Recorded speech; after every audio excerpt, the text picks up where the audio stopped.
Lord Curzon ভারতবাসীকে মিথ্যাবাদী বললেন, আর পরের দিন সংবাদপত্রে সিস্টার নিবেদিতা পাল্টা লিখে প্রমাণ করে দিলেন লর্ড কার্জন একজন বড় মিথ্যাবাদী।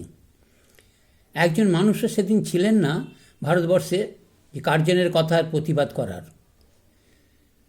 1905 খ্রিস্টাব্দ 11ই ফেব্রুয়ারি কলকাতা বিশ্ববিদ্যালয়ের সমাবর্তন চলছে।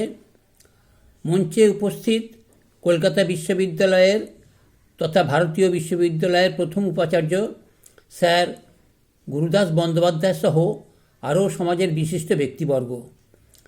সিস্টার নিবেদিতাও আমন্ত্রিত সেই সমাবর্তনে।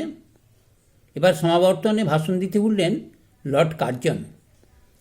ভাষণের শুরুতেই লর্ড কার্জন প্রাচ্যবাসীকে মিথ্যাবাদীর জাত বললেন।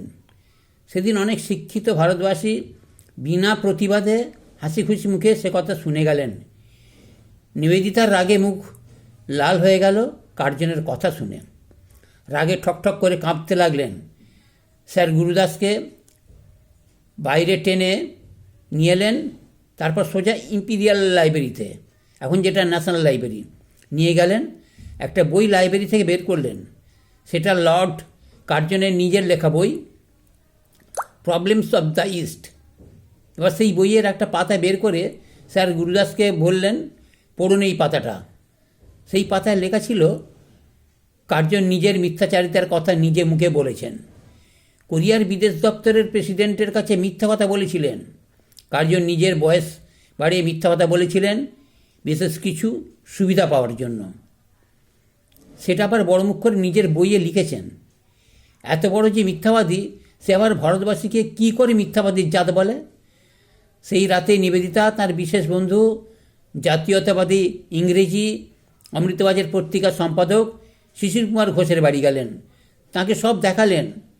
সাহসী সম্পাদক নিবেদিতাকে বললেন, আপনি লিখুন আজ রাতেই এই বিষয়ে, কাল কাগজের প্রথম পাতায় এ খবর থাকবে। সিস্টার নিবেদিতা কার্জনের বই থেকে সব তথ্য পরিবেশন করে লিখলেন। সেই খবর পরদিন প্রকাশিত হওয়ার পর দেশ জুড়ে কার্জনের প্রকৃত স্বরূপ প্রকাশিত হয়ে গেল। দেশ জুড়ে কার্জনের নামে নিন্দার ঝড় বয়ে গেল। কার্জন নিজের জালে নিজেই জড়িয়ে পড়লেন। সেটা করলেন নিবেদিতা লোকমাতা। তাই তো দার্জিলিংয়ে নিবেদিতার সমাধি মন্দিরে লেখা আছে, here lies sister Nivedita who gave her all to India. আচ্ছা, এই লেখাটার তথ্যসূত্র ভারত চেতনায় ভগিনী নিবেদিতা উদ্বোধন কার্যালয়, এটা সংগৃহীত। যাই হোক, সমাজ মাধ্যমে এটা আমার কাছে এসছে, আপনাদের পড়ে শোনালাম। ভালো লাগলে একটা লাইক দেবেন প্লিজ।